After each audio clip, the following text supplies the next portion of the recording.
You're listening to the American Girl Podcast Network. Hi, I'm Maggie Lawson, the narrator of 10-Minute Mysteries. This season's story is based on one of our favorite American Girl mystery books, The Light in the Cellar, a Molly mystery by Sarah Bucky. Episode 8, A Prime Suspect. Molly tiptoed down the stairs at Oak Knoll Hospital, making sure that Mr. Pritchard, the director, didn't see her following him. If Mr. Pritchard is the thief, I've got to do everything I can to stop him. Gathering her courage, Molly pushed through the swinging doors into the kitchen. In the dimly lit room, starched white aprons and a chef's jacket hung neatly on pegs by the door. The counters were spotless. Molly breathed a sigh of relief. There's nothing to be scared of, Molly thought. Then, Molly heard footsteps coming down the hall. The pantry door was open, so she ducked inside. Molly pressed herself against the shelves and listened as someone entered the kitchen. She held her breath as footsteps approached the pantry, worrying, what if it's Mr. Pritchard and he finds me here? Suddenly, the pantry door closed tight, and Molly heard a key turn the lock. Now, the pantry was pitch black. Molly forced herself to wait until the footsteps went away.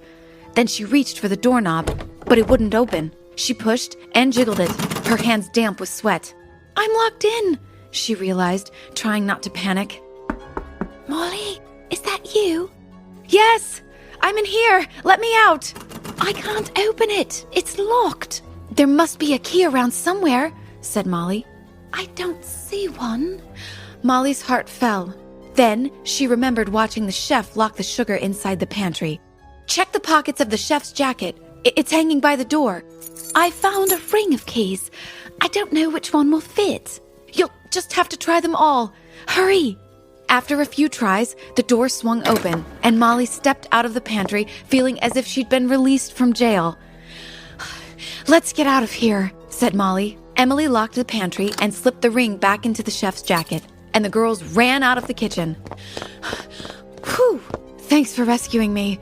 I was so scared Mr. Pritchard would find me locked in there, said Molly, as the girls climbed the stairs. At the landing, Molly cautiously opened the door to the hospital lobby and found herself facing a dark business suit. What are you girls doing here at this time of night? Mr. Pritchard demanded. You said I could come back during visiting hours to see my aunt. Molly's mother brought us, said Emily, sounding surprisingly calm. Mr. Pritchard frowned, and Molly looked down at the floor, wondering if he knew she'd been in the kitchen spying on him. Then she noticed his shoes. On the shiny black leather was a dusting of white powder. Visiting children must be accompanied by an adult. Molly, Emily! Before Mr. Pritchard could finish scolding, Mrs. McIntire called from the hospital's entryway. Are you ready to go, girls?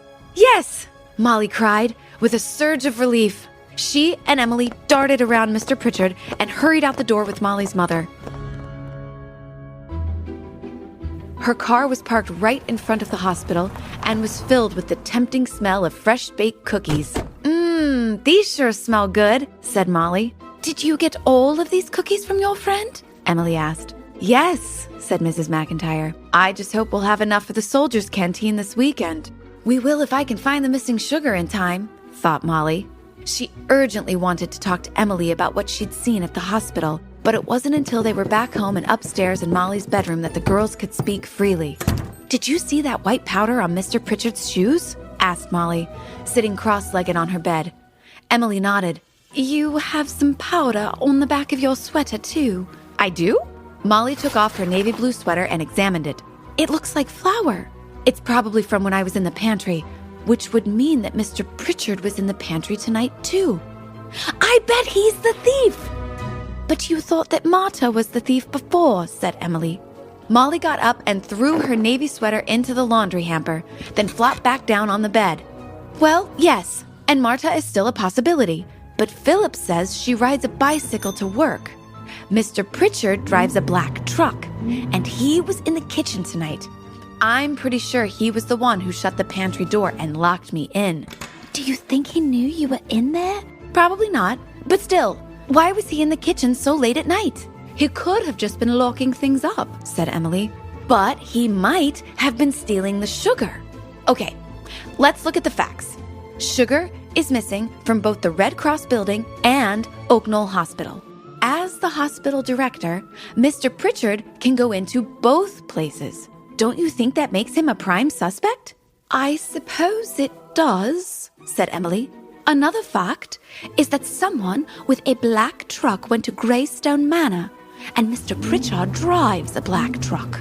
And we know that there are lots of bags and boxes in the cellar there, and a cellar would be a good place to keep stolen supplies because it's cold and there's lots of room. Plus, the thief would have to know that Mrs. Courier wasn't going to be home for a long time, and anyone who works at the hospital would know that, especially Mr. Pritchard, since he's the director, Molly said decisively, feeling she had proved her point.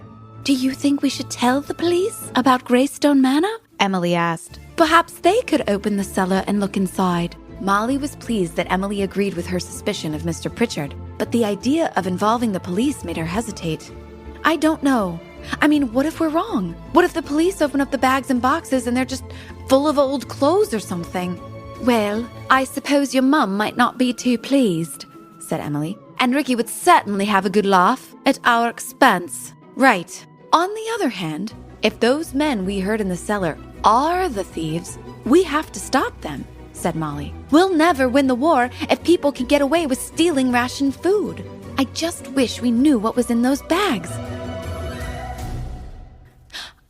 I have an idea. Let's go back there. Emily's eyebrows shot up. To Greystone Manor? Yes, said Molly. Tomorrow's Saturday, so we could go during the daytime. We'll get a good look through the cellar windows and then decide whether to call the police. Molly was already imagining the newspaper headline, Molly McIntire solves mystery of missing supplies. Won't Dad be proud of me? She thought happily. The next morning, Molly and Emily ate breakfast quickly and then took the puppies, Bennett and Yank, for a walk. When they returned, Molly told her mother that she and Emily were going to ride their bikes. She didn't mention their plan to visit Greystone Manor, but Mrs. McIntire shook her head. I'm sorry, Molly. I'm going to be working at the canteen all day, so I need you and Emily to stay here and take care of Brad. All day? Asked Molly.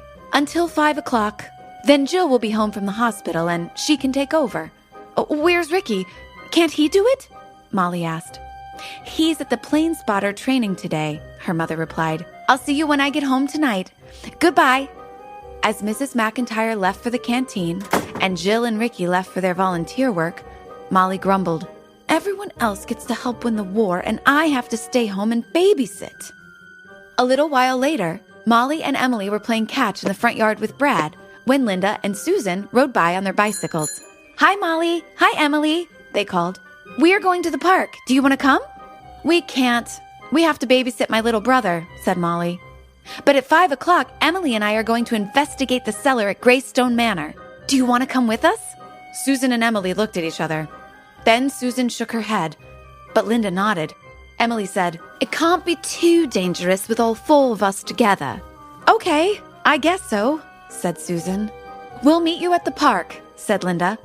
We want to know what's in the cellar, too.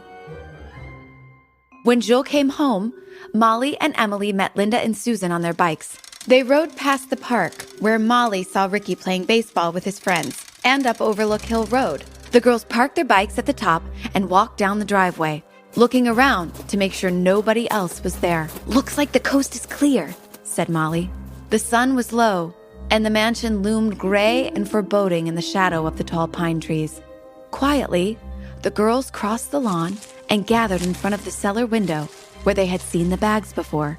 With dusk falling, it was hard to see through the smudged glass into the dark cellar. Molly crouched down to get a better look. Suddenly, a voice shouted, Hey, what do you think you're doing? Why is Mr. Pritchard acting so mysterious? Could he be the culprit? Listen to next week's episode to find out what happens to Molly as she and her friends investigate the cellar at Greystone Manor. Thank you so much for listening to 10-Minute Mysteries. And parents, don't forget to write us a review wherever you are listening. It really helps us out. Parents can watch 10-Minute Mysteries with their family on YouTube, or your child can watch on YouTube Kids.